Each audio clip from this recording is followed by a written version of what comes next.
Story to take us towards the latest weather forecast on BBC Essex.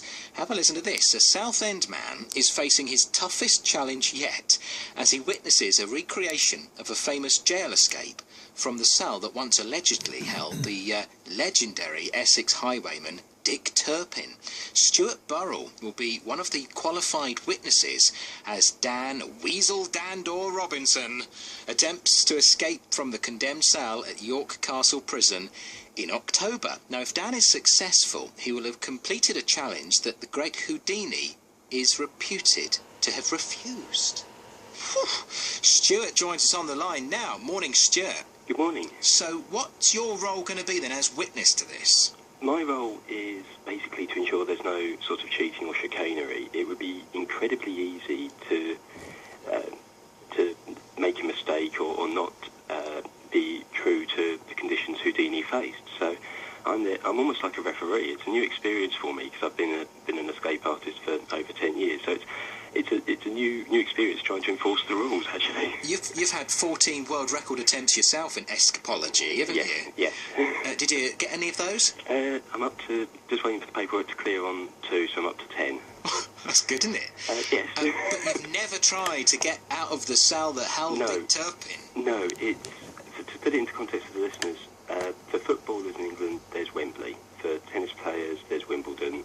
For escape artists, because Houdini allegedly refused, because it's so rare to be allowed anywhere near any historic castles or prisons, this is our Wembley. This is an amazing opportunity, but it's also for a good cause. I've got to make that clear. It's not just escape artists going off and having a good time. It's raising money for a charity called Sophie's Appeal, which is designed to raise money and help people who've got children suffering from rare forms of cancer. So there's lots of pressure on us, not only to make it as historically accurate as possible, but also to do it right for the charity. And what is the cell like? I mean, describe it to us. If you can imagine the sort of cells you see in the sort of Game of Thrones style shows, it's a very dark, bleak, very thick, solid stone walls. There's no opportunity to sort of go in and slide a brick out like you might see in the cartoons. There's thick bars on the windows that are impossible to move or bend. No nail file in the cake then? No nail file, not a chance. And the door is absolutely solid. It's thick, good old-fashioned, hard oak, and there's no way you can actually get through the door to reach the lock on the other side. Will he have a time limit? If he's not out by midnight, they're shutting the cell, so... Well, that focuses the mind somewhat, doesn't it? Yes. Do you think he can do it?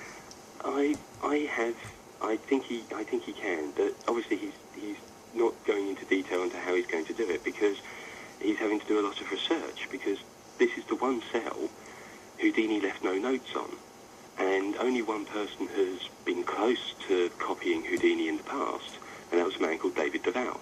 And it was actually his daughter who, through the Pontefract Paranormal Society, got in touch with Dan and organised this, and he left no notes. So there's fundamental gaps in sort of vitally important bits of information, like what to take with you, what you need to do when you're in the cell. These minor things need to be worked out. And even the Pontefract Paranormal Society can't help. Exactly. They're trying. They're putting in calls, but no one's coming back yet. And when will this happen? That's actually happening on Halloween, which is the anniversary of Houdini's passing. And they've organised, the Pontefract Paranormal Society are organising the first Houdini seance that night as well. But so they are selling tickets, which also go towards raising some funds for the charity. Will you let us know how it goes? Yes, Stuart. We will. It'll be my pleasure. It sounds absolutely amazing. Stuart Burrell, who's from Southend, he's going to be witnessing this jailbreak that Houdini turned down, but Dan Weasel Dandaw Robinson is going to attempt. The cell in York that held, well, we reckon, Essex highwayman Dick Turpin. Good luck, Dan, the Weasel Dandaw Robinson. Now with the weather, Kate Kinsella is...